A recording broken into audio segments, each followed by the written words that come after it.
Hi friends, welcome to SVN updates. ఈరోజు తెలంగాణ రాష్ట్ర ప్రభుత్వం అయితే తెలంగాణ రాష్ట్ర ప్రజలకు మంచి శుభవార్త చెప్పింది. రేషన్ కార్డు లేని రైతులకు కూడా రుణమాఫీ అమలు చేయడానికి ప్రభుత్వం కసరత్తు చేస్తుంది. ఈ పాటికే వ్యవసాయ శాఖ ప్రభుత్వానికి డీటెయిల్స్ పంపినట్టు తెలుస్తుంది. దాదాపు 4 లక్షల మంది రైతులకు రుణమాఫీ కాలేదని తెలుస్తుంది. ఆధార్ డీటెయిల్స్ మరియు బ్యాంక్ డీటెయిల్స్ సరిచేసి డీటెయిల్స్ ప్రభుత్వానికి పంపినట్టు తెలుస్తుంది. ఆ ప్రభుత్వం నుంచి పర్మిషన్ రాగానే రైతులకు డబ్బులు జమ కావడం జరుగుతుంది.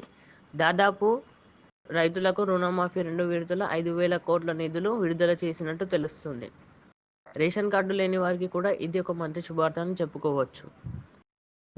ఇప్పటికే ప్రభుత్వం 22,000 కోట్ల రైతులకు దాదాపు 18,000 కోట్ల రూపాయలు అయితే విడుదల చేసింది. ఇప్పుడు మళ్ళీ ప్రభుత్వం దాదాపు 5 లక్షల మంది రైతులకు విడుదల చేస్తున్నట్టు తెలుస్తుంది. ఈ రోజు నుండే మీ ఖాతాలో డబ్బులు జమ అవుతుండొచ్చు. మరి ప్రభుత్వం సర్వే చేసిన దాంట్లో 4 లక్షల మంది వరకు రేషన్ కార్డు లేని వారు ఉన్నారు. అందులో ఏ జిల్లాలో ఎంతమందికి 2 లక్షల మీద ఉందో, ఎంతమందికి 2 లక్షల లోపు ఉందో, ఎంతమందికి 1,00,000 లోపు ఉందో అని సర్వే చేస్తున్నారు.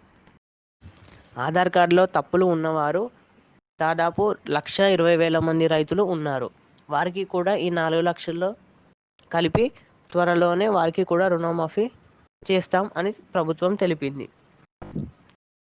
ఎంతమంది రైతులు, ఎంత బడ్జెట్ అయింది అనేది పూర్తిగా వివరాలు రావాల్సి ఉంది.